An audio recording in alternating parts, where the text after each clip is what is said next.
Good evening. My name is Mohamed, and I'm an Egyptian Seeds of Peace graduate. I went to camp in the summer of 1994, and just to say the least, it was an incredibly remarkable and wonderful experience that came to shape the person that I am today. I'm not sure if you're aware about the camp and camp experience, so I thought I'd start off by sharing with you some of the highlights of my own personal experience at camp 20 years ago. Like all Egyptians who go to camp, this is the first time we put faces, real, human, young faces to a conflict that we grew up learning and reading about and studying in textbooks. Needless to say, the first couple of days, if not weeks, were extremely emotional, extremely overwhelming, and extremely confusing. For suddenly, all of the narratives that I was being spoon-fed in schools, all of the rhetoric that formed the mainstream of my society was being challenged and were shattering right in front of me. Positively, after days and by the end of camp, this confusion and this perplexity was transformed into an understanding of a different way of looking at a conflict, an understanding of a different angle of looking at these people.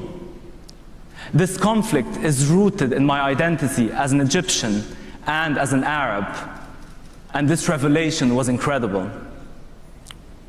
By the end of camp, I've come to realize that peace is not just an abstract concept, but a possibility. For I was able to flesh out the politics and the ugliness and see people at the heart of it, just like you and me, just like Hashim and Tal, people with dreams and with ambitions and with aspirations. People who simply inherited a conflict and are bearing the consequences of decisions they never made or never had a say in. So I went back home, excited and enthusiastic and full of determination to build on my Seeds of Peace camp experience and move forward.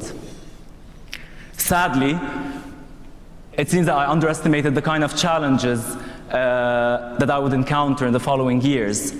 Challenges from society, resistance from my family, resistance from my friends that didn't make my life any easy. The first thing I did when I went back home was to write letters to my camp friends. And back in the day, we didn't write emails, we wrote letters. I wrote multi-page letters to all of my friends, telling them how much I've missed them and telling them, reminiscing about the camp and trying to decide on our next reunion and trying to think very coherently about our next steps forward. How are we going to leverage on these encounters and experiences and build on camp and have an impact on the ground in our local communities? But no one wrote back.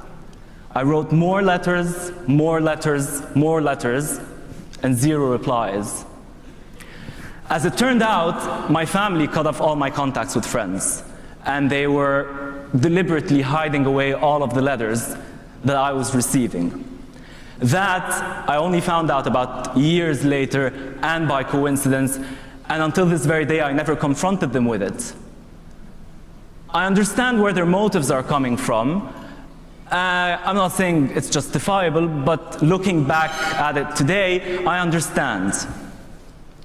Reality though, I was a 14-year-old boy. I wasn't able to connect to my friends. Seeds of Peace was a young organization in 1994 and didn't have a fraction of the programs it had today. So I didn't have the support or the reach to connect or to share my ideas or to bounce my ideas off anyone. So as time went by, I moved on with my own life, and I've lived a comfortable life. I was successful, and I've progressed professionally, and I've made significant headways in my career as a banker in the financial industry. To my friends, I've always been a star and a workaholic, and to my family, I was an achiever, and I was on the right track to getting to places. But something deep inside me always felt wrong, and something always felt missing. For, again, going back to my camp experience, not only did it give me an understanding and open up my eyes to things that I never imagined, it gave me a responsibility that my adult choices were increasingly not living up to, and a responsibility that time was unable to fade or make me forget about. So after much thought process and significant amount of time during which I've intellectually and personally matured, I came back to Seeds of Peace in 2013, and now I'm leading their graduate programs. Despite the challenges,